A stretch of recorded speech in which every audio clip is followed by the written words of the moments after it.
Hello everyone, this is Suitcase and Points and my name is Katya. Today we are flying from London to Kos. We are viewing British Airways Airbus A320 Club Europe flight.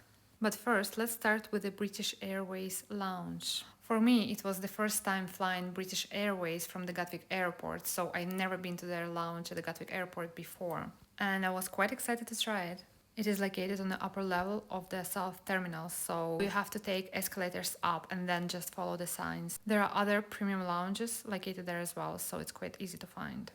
To reach the lounge, you either have to take a stairs and climb like 2 floors up, or you can also take an elevator. However, there are obviously a queue to the elevators, so we took a stairs. Apart from the business lounge, they also have a first class lounge located at the same place. We'll have to try it next time. The first impression is that lounge is huge and spacious, and there is much more space than people, which feels so different when comparing with British Airways lounges located at Heathrow Airport. This lounge has a few separated zones and different sitting areas, lounge-like area, proper dining area, bar area, etc. Apparently, this lounge even has a second floor with a separate sitting area, which I noticed only when looking at the videos, so I have not tried it out. Another surprise for me is that it had a kids club, something I see for the first time ever. So the lounge has a generous choice of drinks, both alcoholic and non-alcoholic. It even had a very cute station of non-alcoholic gin to try. It was 7 a.m, so the breakfast buffet was served. There was a standard hot food station with some beans, hash browns, etc. Also fruit stations, some muesli, croissants, etc. So pretty standard breakfast choice. Considering it was at 7 a.m, as you can see, the bar area is pretty empty. However, the busiest part of the lounge was the coffee machine. If I'm not mistaken, the lounge has 4 different coffee machines, 2 on this side of the lounge, 2 on the other side of the lounge, where you can make a hot coffee or tea yourself. The coffee was pretty decent, so like.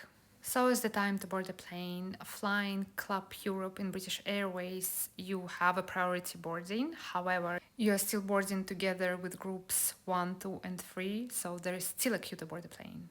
We did not have a proper video of this seating, as it is exactly the same as in an economy class. The only difference is that middle seat is usually kept empty, so there is a table there. And there is no fixed business class seating, meaning that the number of rows dedicated to business class seats will depend from flight to flight. For example, ours had 8.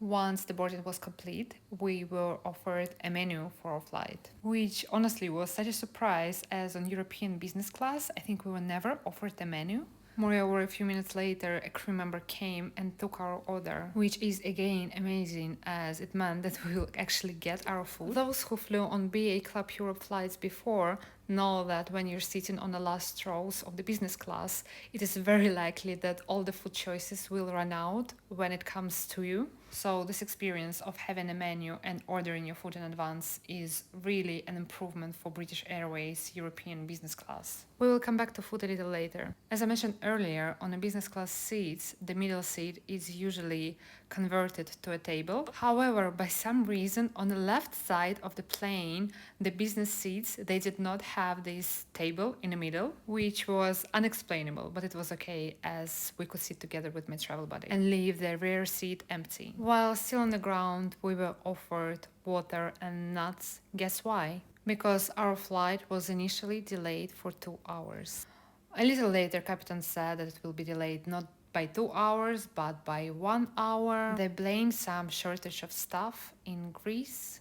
I'm not sure what is exactly the reason for the delay, but it is honestly super annoying, and it happens to us every time when we are flying British Airways. And there are different reasons all the time, like the airspace is busy, like they cannot get some approval from somewhere to fly, etc, etc. Anyways, we are leaving all the negativity behind. It is just, if you ever doing a connection flight using British Airways, make sure that you leave extra 2 to 3 hours for your connection, as it is very likely that on that day the airspace will be also very busy.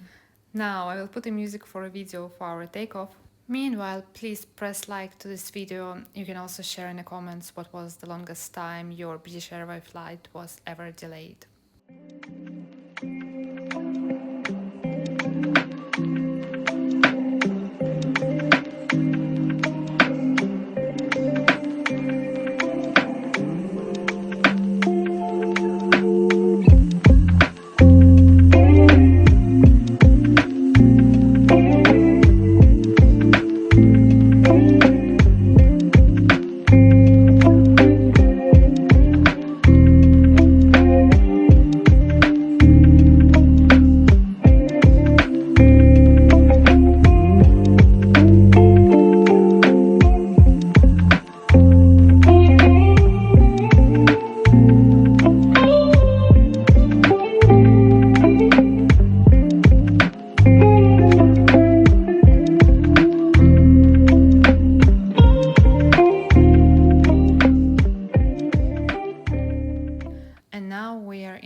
airport with the drinks and also with the food.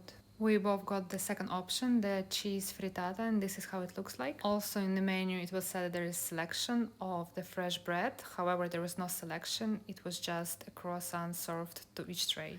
And after 3 hours and 30 minutes we were already in Kos. Overall, our experience was not so bad. I'm not sure whether it is because we were flying from the Gatwick airport instead of the Heathrow airport, or because British Airways has made an improvement to its service, especially when it comes to food and the food availability on the Club Europe flights. If you recently took a British Airways flights from Gatwick, please share your experience in a comment. And that's it. That was Suitcase and Points. Please subscribe to our channel, press like to this video, and see you soon.